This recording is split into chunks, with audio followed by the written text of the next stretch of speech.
وبركاته. أعوذ بالله من الشيطان الرجيم بسم الله الرحمن الرحيم ويسألونك عن الروح قل الروح من أمر ربي وما أوتيتم من العلم إلا قليلا ولئن شئنا لنذهبن بالذي أوحينا إليك ثم لا تجد لك به علينا وكيلا إلا رحمة من ربك إن فضله كان عليك كبيرا قل لئن اجتمعت الإنس والجن على أن يأتوا بمثل هذا القرآن لا يأتون بمثله ولو كان بعضهم لبعض ظهيرا ولقد صرفنا للناس في هذا القرآن من كل مثل فأبى أكثر الناس إلا كفورا وقالوا لن نؤمن لك حتى تفجر لنا من الأرض ينبوعا أو تكون لك جنة من نخيل وعنب فتفجر الأنهار خلالها تفجيرا أو تسقط السماء كما زعمت علينا كسفا أو تأتي بالله والملائكة قبيلا أو يكون لك بيت من زخرف أو ترقى في السماء ولن نؤمن لرقيك حتى تنزل علينا كتابا نقرأه قل سبحان ربي هل كنت إلا بشرا رسولا Surah Bani Israel ka Dies ist das 10. Ruku der Surah Bani Israel. Es beginnt mit dem Vers 86. Auch in diesem Ruku hat Allah tiefsinnige Aspekte und Sachverhalte erläutert. Es wurde über die Kritiker gesprochen, die den Heiligen Koran kritisieren. Es wurden klare und deutliche Argumente und Widerlegungen geliefert. Es heißt, وَيَسْأَلُونَكَ عَنِ الرُّوحِ und sie fragen dich über die Seele. Sprich, die Seele entsteht auf den Befehl meines Herrn und euch ist von Wissen nur wenig gegeben. Dieser Vers beinhaltet sehr viele Bedeutungen. Die Kalifen und der verheißene Messias al-Islam haben darüber eine Exegese geschrieben. Wenn im Allgemeinen über Ruh gesprochen wird, denkt man, dass damit die körperliche Seele gemeint ist. Aber wir erkennen, dass mit Ruh, also Seele, verschiedene Dinge gemeint sind. Hier sagt Allah, dass jemand den heiligen Propheten, Friede sei auf ihm, fragte, was ist die Seele? Und den Hintergrund hat Hazrat Muslim Maud anhu geschildert. Die Mekkaner haben die Muslime Leid zugefügt und waren hämisch gegenüber ihnen eingestellt und haben auch versucht, dass sie die Muslime als falsch darstellen und verschiedene Fragen stellen, um sie womöglich, dass sie als falsche dargestellt werden und nicht antworten können. Und eine Gruppe ist nach Medina gegangen und sie haben gefragt, was sollen wir dem heiligen Propheten fragen? Und es wurde gesagt, dass über 3 nachgefragt werden soll. Erstens über die Seele, zweitens über Zulqarnain und drittens über die Ashab Kahf. Und Allah hat im Heiligen Koran diese Bedeutungen gegeben. Es ist sehr viel und ausführlich über die Ashab Kahf gesprochen. Eine eigene Sura ist dahingehend überliefert. Auch über Zulkarnain wurde gesprochen. Aber wenn es um die Seele gesprochen wird, sagen die Kritiker, dass dazu nur heißt, dass Allah sagt, sprich, die Seele entsteht auf dem Befehl meines Herrn und euch ist von Wissen nur wenig gegeben. Aber wenn wir die Verse genau betrachten, auch die vorangegangenen Verse und den Hintergrund erkennen, sehen wir, welche Bedeutungen die Seele und Ruh hat. Der erste Kalif hat eine Bedeutung dementsprechend gegeben, dass durch Ruh das Wort Gottes zu verstehen ist. Das heißt, die Menschen fragen über das Wort Gottes und er belegt diese Aussage, dass in der Surah Shura folgender Vers überliefert ist, dass dem heiligen Propheten, Friede sei auf ihm, gesagt wurde, dass er offenbart wurde und diese Ruh ihm offenbart wurde. Und damit ist mit dem Wort Ruh das Wort Gottes gemeint und dementsprechend auch in einem anderen Vers, dass dem Propheten Jesus, Friede sei auf ihm, Ruhul Qudus, also hier ist auch das Wort Ruh vorzufinden, der Heilige Geist offenbart worden ist. Nun, in diesem Vers hat Allah den Heiligen Koran angesprochen und auch im nächsten Vers erkennt man, dass er den Heiligen Koran angesprochen hat, dass in einem Vers der Heilige Koran als Heilung offenbart worden ist. Und im darauf folgenden Vers erkennen wir auch, wenn Menschen und die Djinn zusammenkommen, werden sie nicht etwas dergleichen wie den Heiligen Koran schreiben können und dies ist in dieser Sura erkennbar. Das heißt, wenn die Frage entsteht, was ist Ruh, was ist Seele, es ist etwas, was auf dem Befehl des Herrn entstanden ist und nur wenig Wissen den Menschen gegeben worden ist. Eine weitere Bedeutung ist mit Ruh das Leben des Glaubens erkennbar, wie der Körper, wie es ein körperliches Leben vorhanden ist und das geführt wird, ist für die Spiritualität eine Seele vonnöten und für das spirituelle Leben. Und im Heiligen Koran heißt es auch, dass die Propheten die Menschen rufen, um ihnen Leben einzuhauchen, also spirituelles Leben einzuhauchen.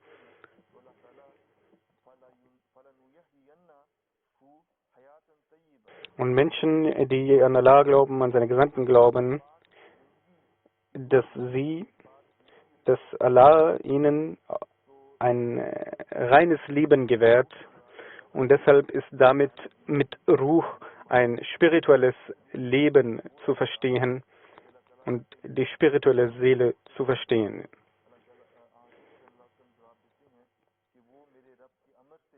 Und der heilige Prophet antwortet, wie in diesem Vers beschrieben ist, dass dies von Allah kommt und der Mensch wenig Wissen darüber besitzt. Eine weitere Bedeutung hat der erste Kalif folgende geäußert, dass damit Gesandte und Engel zu verstehen ist. Das heißt, die Menschen haben dem heiligen Propheten über die Gesandte und Engel befragt.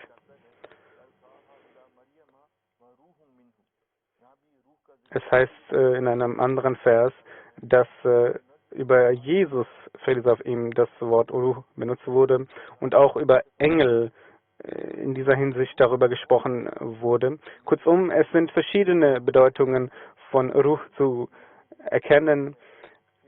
Es ist das Wort Gottes, es ist ein spirituelles Leben, auch Gesandte und Engel werden damit bezeichnet. Der verheißene Messias al-Islam hat des Weiteren eine weitere Exegese ausgeführt und dies ist mit der körperlichen Seele zu verstehen. Es sind verschiedene Aspekte hierbei vorzufinden. Die Arya Samaj sagen zum Beispiel, dass Allah nicht der Schöpfer der Seele ist und die Seele immerwährend ist und Allah nur jener ist, der die Seele mit dem Körper verbindet. Und der verheißene Messias a.s. sagt, der Heilige Koran hat dies widerlegt, denn im Heiligen Koran heißt es, dass Allah die Seele anspricht und sagt, bin ich nicht etwa euer Schöpfer? Und sie antworten, gewiss, du bist unser Schöpfer. Ferner sagen die Christen, dass und sind der Ansicht, dass Jesus, Friede sei auf ihm, mit dem Heiligen Geist, mit der Seele verbunden ist. Und dies hat auch der Heilige Koran widerlegt mit dem Satz min amri Rabbi, also die Seele entsteht auf den Befehl des Herrn, dass nur durch Allah, nur durch seinen Befehl dies zustande kommen kann. Der verheißene Messias al-Islam hat auch ein weiteres Argument gegeben, wie der Körper eine Auswirkung auf die Seele hat. Er sagte, wie wenn der Körper verletzt ist, auch die Seele davon leidet. Zum Beispiel, wenn der Körper oder wenn der Kopf verletzt ist eines Menschen, dass auch der Mensch beginnt etwas zu vergessen, wenn bestimmte Verletzungen am Kopf erlitten werden. Nun, es ist eine Verbindung mit dem Körper und der Seele zu finden. Und Allah hat die Seele erschaffen und er sagte weiter, es sind 3 Arten von Seelen, pflanzliche Seelen und auch Tiere, die Seelen besitzen und Menschen, die Seelen besitzen, aber nur die Seele des Menschen wird weiterleben. Und diese wird ein wahres Leben erhalten, beziehungsweise diese hat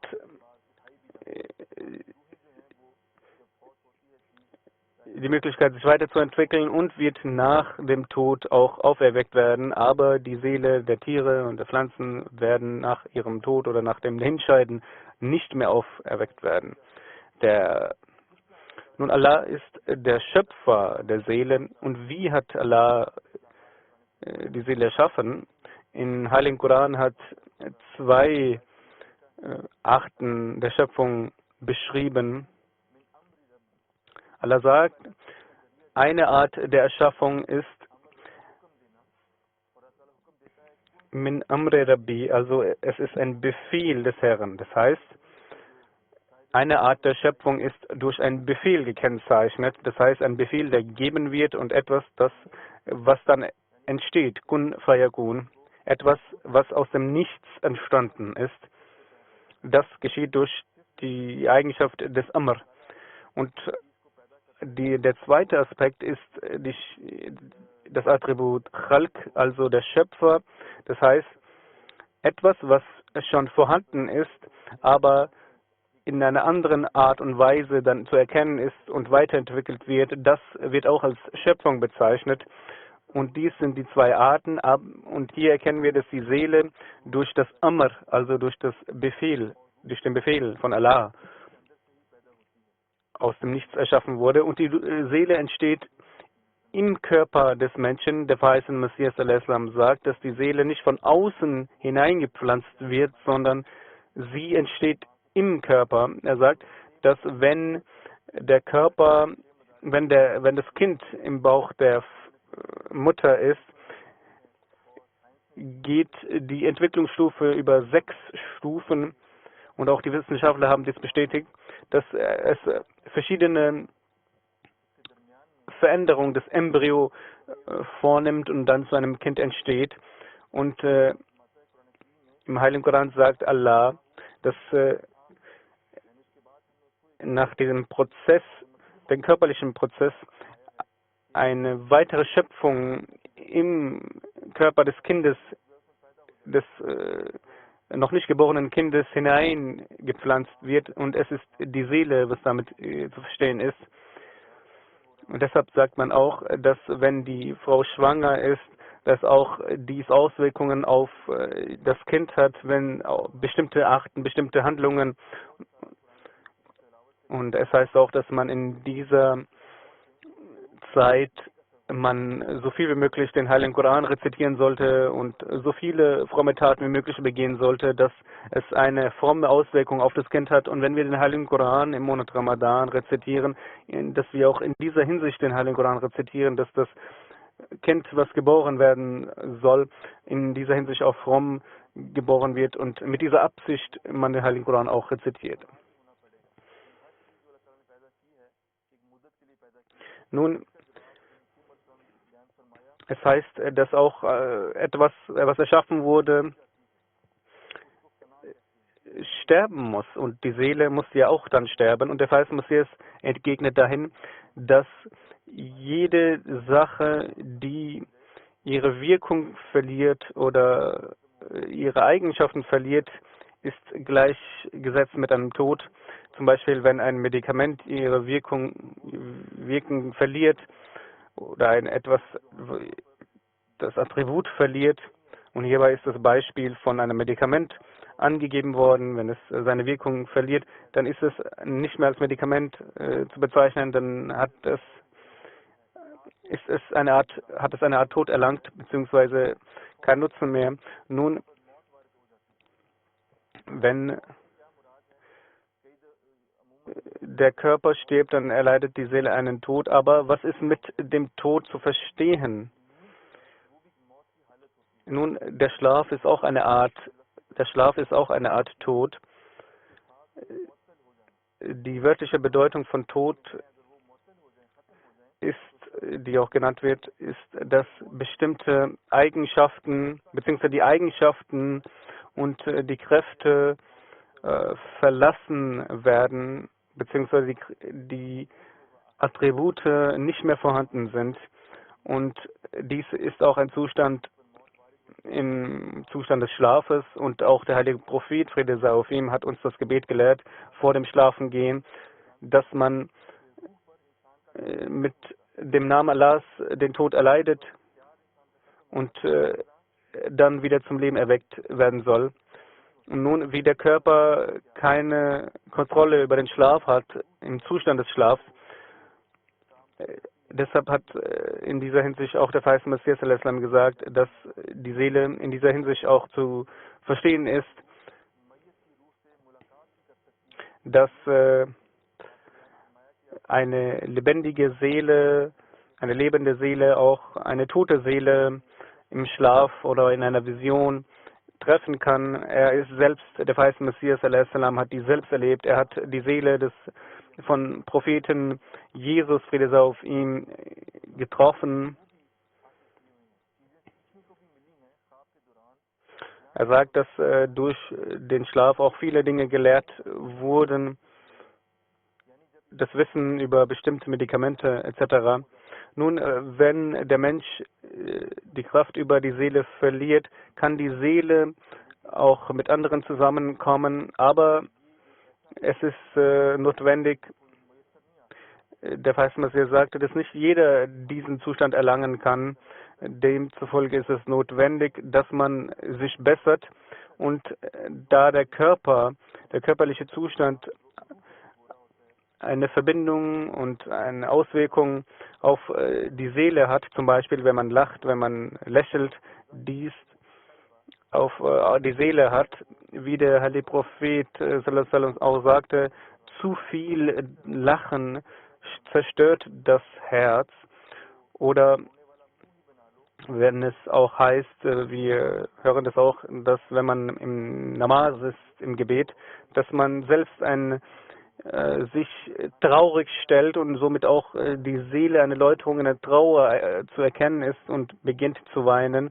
Nun, das Essen, die Lebensmittel, die Reinheit des Äußerlichen ist sehr stark verbunden mit dem Inneren und mit der Seele.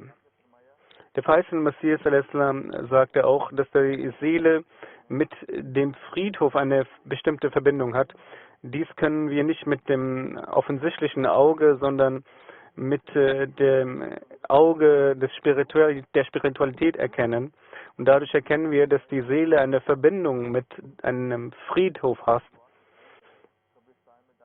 Und deshalb gibt es auch ein Gebet des heiligen Propheten, Friede sei auf ihm, wenn man in das Friedhof geht, indem man, es beginnt damit, dass man den Toten im Friedhof Assalamu alaikum sagt, Assalamu alaikum ya Ahl al-Qubur, dass der Friedensspruch und Friedensgebet für diese toten Menschen ausgesprochen wird, und es heißt, dass auch die Antwort davon erhalten wird. Und es heißt weiter, dass die Seele auch etwas wissen kann und über Dinge Wissen erfahren kann, die auch weit entfernt liegen.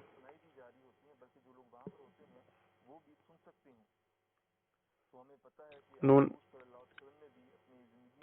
wir erkennen, dass auch der heilige Prophet dies in seinem Leben erlebt hat, Friede sei auf ihm, dass er im Isra und beziehungsweise in der Miraj, in der Himmelfahrt dies gesehen hat. Aber der Messias sagt, nicht jeder kann dies erleben. Jener, der dies nicht erlebt hat, für ihn sind es Erzählungen und Fabeln. Der Messias al-Islam hat diese Exegese über Ruh, über die Seele geführt. Und der Hazrat Musleh Maud hat ebenfalls darüber geschrieben. Er sagte, in verschiedenen Religionen, als die Offenbarung beendet wurde, hat für das Etablieren und das Weiterführen der Spiritualität haben die Gelehrten verschiedene Praktiken angewandt, seien es Yoga oder andere Dinge, um die Spiritualität beizubehalten. Aber der Mensch versucht durch sein beschränktes Wissen dies fortzuführen und beizubehalten. Es heißt in der Zeit des heiligen Propheten, dass ein Mensch vorhanden war, der über das verborgene Prophezeiungen getätigt hat, und der heilige Prophet sallallahu alaihi wasallam ist zu ihm hingegangen, und der heilige Prophet, Friede sei auf ihm, hat in seinem Kopf ein Vers sich gemerkt, ein Vers aus der Surah Dukhan. Und Abdullah bin Ziyad, das war die Person, diese Person hat überlegt und sehr lange überlegt und er konnte nur Duch sagen. Es war ein Vers aus der Surah Dukhan. Also er konnte nicht voranschreiten. Er ist an einem Punkt stehen geblieben und sagte Duch. Und der heilige Prophet sagte, an dieser Stelle wirst du auch stehen bleiben und wirst nicht voranschreiten.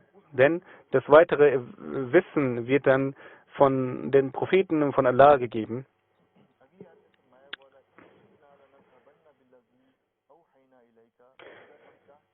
Im nächsten Vers heißt es, und wenn wir es wollten, wir könnten gewisslich wieder fortnehmen, was wir dir offenbart.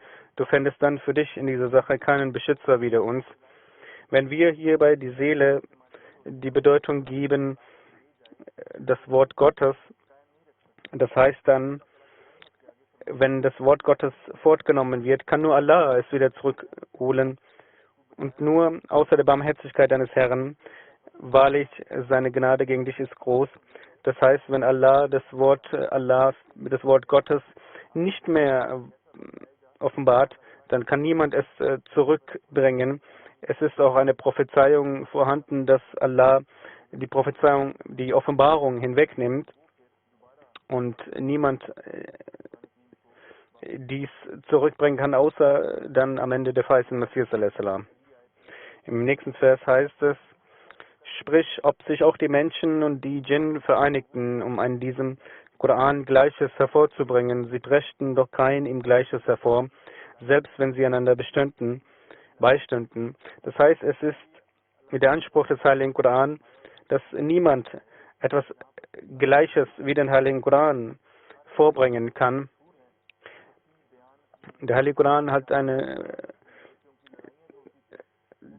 in einer tiefsinnigen und wundervollen Art und Weise beschrieben, und die arabische Sprache ist in dieser Hinsicht sehr klar, Und in dieser Zeit, als der Heilige Koran herabgesandt wurde, haben die Menschen auch durch ihre Sprache gegeneinander gesprochen, denn sie haben sehr oft ihre Sprache genutzt. Und in dieser Zeit hat der Heilige Koran den Anspruch erhoben, dass niemand etwas dergleichen hervorrufen kann, und dies ist auch so geschehen. Und es heißt weiter, wenn jemand sagt, dass man wahrhaftig ist und die Menschen und Djinn sich zusammentun, sollten etwas Gleiches hervorbringen. Und der Heilige Koran sagt, die Menschen sollen sich mit den Djinn vereinigen, um an dieser Sache zu arbeiten. Aber es ist bis heute nicht geschehen, dass und wird auch nie geschehen, dass etwas wie der Heilige Koran von Menschen geschaffen wird. Weiter heißt es, wir haben für wahr den Menschen in diesem Koran Gleichnisse aller Art auf mannigfache Weise vorgelegt. Allein die meisten Menschen weisen alles zurück, nur nicht den Unglauben. Nun, im Heiligen Koran hat Allah alle Aspekte des Lebens beschrieben, sei es Politik, sei es Wissenschaft, sei es verschiedene Ansichten von Religion und ihre Lösungen. Und es ist unmöglich, etwas Gleiches hervorzubringen. Nun, als gesehen wurde, als diese Frage gestellt wurde, dass dies nicht zum Vorteil war und nicht zum Nutzen und dass sie keine Antwort gegeben werden konnte, beziehungsweise die Antwort ihrer Frage so deutlich war, dass sie nicht mehr weiter wussten, dann ist zu erkennen, wie in den letzten Ruku, das wir besprochen hatten, dass sie versuchen, trotzdem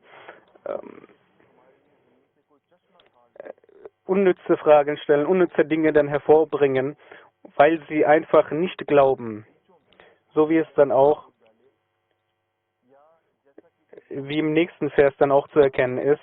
Und sie sprechen, wir werden dir nimmer mehr glauben, bis du uns einen Quell aus der Erde hervorbrechen lässt, oder bis du einen Garten von Dattelpalmen und Trauben hast und lässt es mitten darin Ströme hervorsprudeln im Überfluss, oder bis du den Himmel über uns in Stücke einstürzen lässt, wie du es behauptest, oder Allah und die Engel vor unser Angesicht bringst, oder bis du ein Haus von Gold besitzest oder aufsteigest zum Himmel, und wir werden nicht an deinem Aufstieg glauben, bis du uns ein Buch hinabsendest, das wir lesen können. Nun, das sind die Kritiken dann, die dann geäußert werden, wenn man keine Antwort mehr hatte.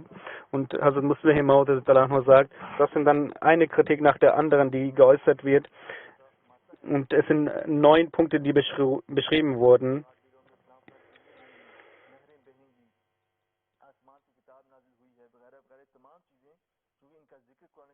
Es sind 9 Punkte, die auch im Heiligen Koran erwähnt werden. Und Sie haben davon gesprochen, dass diese gezeigt werden. Denn diese sind im Heiligen Koran erwähnt. Aber Allah hat dem Heiligen Propheten die Antwort gegeben. Er sagte, sprich, preis meinen Herrn, bin ich denn mehr als ein Mensch, ein Gesandter? Nun, der Heilige Prophet, Friede sei auf ihm, ist ein Mensch, ein Gesandter. Es ist nicht die Praxis eines Gesandten, dass solche Zeichen gezeigt werden. Diese Forderungen, die sie gestellt haben, die sind solche Dinge, die kein Prophet hervorgebracht hat, weil er ein Mensch ist. Aber diese ganzen Punkte sind durch Allah in Erfüllung gegangen, dass Gärten und Datteln und beziehungsweise die Muslime in Mekka und Medina wohlhabend geworden sind und diese ganzen Bilder auch in Erfüllung gegangen sind, die Symboliken in Erfüllung gegangen sind. Und diese Fragen, die nur aufgrund von Häme gestellt wurden, da diese Menschen, die Nichtgläubigen, die Zeichen, die im Heiligen Koran erwähnt werden, gefragt haben, dass der Heilige Prophet vor ihnen dies zeigen soll, vor ihren Augen zeigen soll. Aber der Heilige Prophet hat dies geantwortet, dass ich nur ein Gesandter bin und nur durch das Gebot Allahs handle und mit der Praxis der Propheten handle. Und als diese Sache vorgetragen wurde vor den Ungläubigen, auch die Sache, dass als über Hazrat Jesus a.s. gesagt wurde, dass er gestorben ist und niemand hat gesagt, dass er zum Leben auferweckt worden ist. Dies zeigt auch, dass Jesus, Friede sei auf ihm, verstorben ist. Assalamu alaikum wa rahmatullahi wa barakatuh.